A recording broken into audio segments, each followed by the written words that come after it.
কারো প্রতি শ্রদ্ধা অটুট রাখার উপায় হচ্ছে তার সাথে কখনো সাক্ষাৎ না করা। ভবে মানুষ গুরুনিষ্ঠা যার, সর্বসাধন সিদ্ধ হয় তার। প্রাচুর্যের মধ্যে থাকাকালে দুঃখীদের মধ্যে উপদেশ দেওয়া খুবই সহজ। ঝগড়ার চরমে পৌঁছার আগেই ক্ষান্ত হও।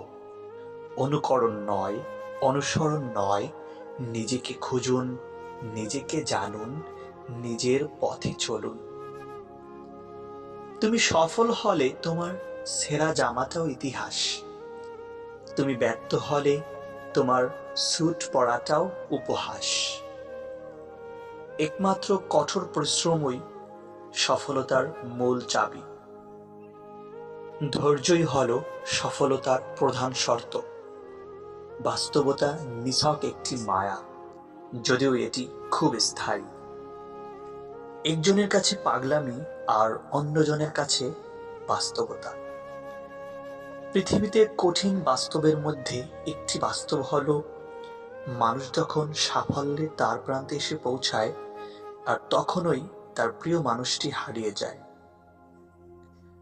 মনের অনেক দরজা আছে, সেখান দিয়ে অসংখ্য জন প্রবেশ করে এবং বের হয়ে যায়, তাই সবাইকে মনে রাখা সম্ভব হয় না।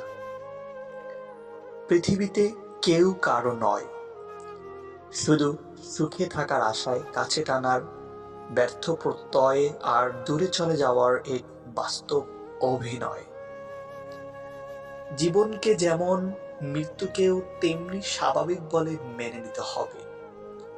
বেঁচে থাকি, আশা করি, কষ্ট পাই, কাঁদি, লড়ি আর সবশেষে ভুলে যাওয়া যেন কোনোদিন ছিলামই না।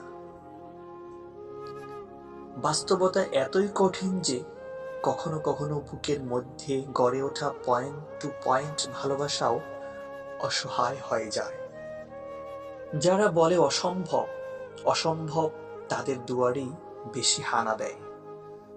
মধ্যবিত্ত পরিবারের মানুষগুলোই ধরনীর আসল রূপ দেখতে পায়। সুন্দরী মেয়েরা পারিবারিক জীবনে সবচেয়ে বেশি অসুখী হয়, কারণ তাদের উপর বহু পুরুষের অভিশাপ লেগে থাকে। মানুষকে ঠকাতে যাদের বুক কাঁপে, বিবেকে বাঁধে, তাদের জীবনে কখনো সুখ হয় না। দুঃখই সারা জীবন তাদের আড়াল করে রাখে। যেহেতু আমরা বাস্তবতা পরিবর্তন করতে পারি না, আসুন আমরা চোখ পরিবর্তন করি, যা বাস্তবতা দেখবে।